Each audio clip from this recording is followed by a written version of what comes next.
ನಾನು ಪಾಕ್ ಮೇಲೆ ಯುದ್ಧ ಮಾಡೋಕ್ಕೂ ಹೋಗಲು ಸಿದ್ಧ, ನನ್ನ ಜೊತೆ ಪ್ರತಾಪ್ ಸಿಂಹ ಯುದ್ಧಕ್ಕೆ ಬರ್ತಾರಾ ಕೇಳಿ.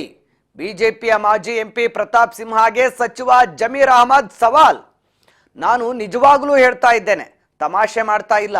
ದೇಶಕ್ಕೋಸ್ಕರ ಅಷ್ಟು ತ್ಯಾಗ ಮಾಡಿಲ್ಲ ಅಂದ್ರೆ ಮತ್ತೇನು, ಪಾಕಿಸ್ತಾನ ಅಂತೂ ಸತ್ತೋಗಿದೆ, ಅಲ್ಲಿ ಏನು ಇಲ್ಲ ಬಿಡಿ. ನಾನೊಬ್ಬ ಮಂತ್ರಿಯಾಗಿ ಹೇಳ್ತಿದ್ದೇನೆ, ದೇಶದ ಬಗ್ಗೆ ಅಭಿಮಾನ ಇಟ್ಕೊಂಡು ಹೇಳ್ತಾ ಇದ್ದೇನೆ. ಸಿಂಹಾಗೆ ಹೇಳಿ, ಮೋದಿಗೆ ಹೇಳಿ, ನನಗೆ ಅವಕಾಶ ಮಾಡಿಕೊಡೋಕೆ. ಹೀಗಂತ ಹೊಸಪೇಟೆಯಲ್ಲಿ ಸಚಿವ ಜಮೀರ್ ಅಹಮದ್ ಪಾಕಿಸ್ತಾನದಲ್ಲಿ ಯುದ್ಧ ಮಾಡೋಕೆ ಸಿದ್ಧ ಅಂತ ಹೇಳಿದ್ದಾರೆ. ಹಾಗೂ ಮಾಜಿ ಎಂಪಿ ಆಗಿರುವಂತ ಪ್ರತಾಪ್ ಸಿಂಹ ಅವ್ರಿಗೂ ಸವಾಲ್ ಹಾಕಿದ್ದಾರೆ. ನನ್ನ ಜೊತೆ ಪ್ರತಾಪ್ ಸಿಂಹ ಯುದ್ಧಕ್ಕೆ ಬರ್ತಾರಾ? ನಾನು ಪಾಕ್ ನೆಲದಲ್ಲಿ ಹೋಗಿ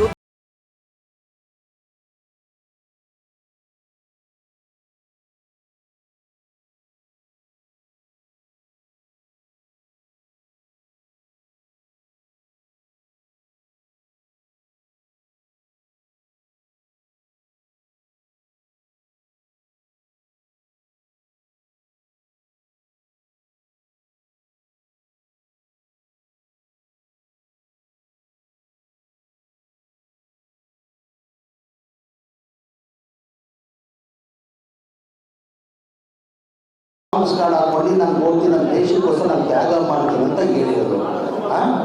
ಅವರು ಜೊತೆಲಿ ಬರ್ತಾರೆ ಕೇಳಿ ಅವ್ರಿಗೂ. ನಾನು ನಿಜವಾಗ್ಲೂ ನಾನು ತಮಾಷೆ ಆಗ್ತಾ ಇಲ್ಲ.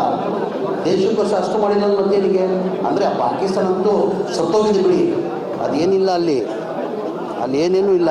ಹಂಗೂ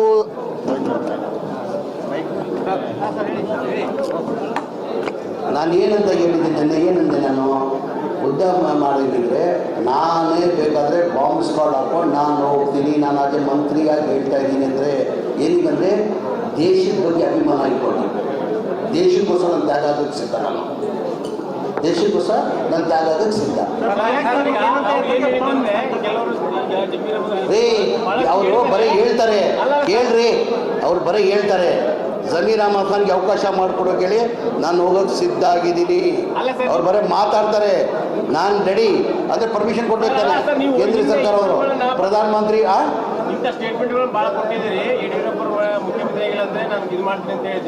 ಹೌದ್ರಿ ಹೇಳ್ಕೊಂಡ್ರಿ. ಈಗ ಪ್ರತಾಪ್ ಏನು ಮೈಕೆ ಏನಾಗಿದೆ ಕೇಳ್ರಿ. ಆ ಟೈಮಲ್ಲಿ ಏನಾಗಿದೆ, ಮೆಜಾರಿಟಿಯಾಗಿ ಮುಖ್ಯಮಂತ್ರಿ ಸಿದ್ದರಾಮಯ್ಯ ಅವರು BJP ಸರ್ಕಾರ ಬಂದರೆ ಅಲ್ಲ, ಆವಾಗ ಏನಂದಿದ್ದೆ ನಾನು, ಮೆಜಾರಿಟಿ ಬಂತ 110 ಸೀಟ್ ಬಂತು, 110 ಸೀಟ್ ಬಂತು. ಈಗ ಮ್ಯಾಜಿಕ್ ನಂಬರ್ ಎಷ್ಟು ಬೇಕಾಗಿ ಸರ್ಕಾರ ಇಲ್ಲ 110 2008ಲ್ಲಿ 110 ಬಂದಿದ್ದು, 110 ಬಂತು.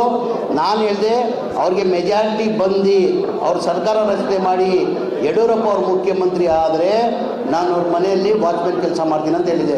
ಮೆಜಾರಿಟಿ ಬಂತ, ಜನ ಆಶೀರ್ವಾದ ಮಾಡಿದ್ರ. 113 ಮ್ಯಾಜಿಕ್ ನಂಬರ್ ಎಷ್ಟು ಸರ್ಕಾರ ರಚನೆ ಆಗಬೇಕಾದ್ರೆ 113 ಬೇಕಾಗಿರೋದು, 110 ಬಂದಿರೋದು.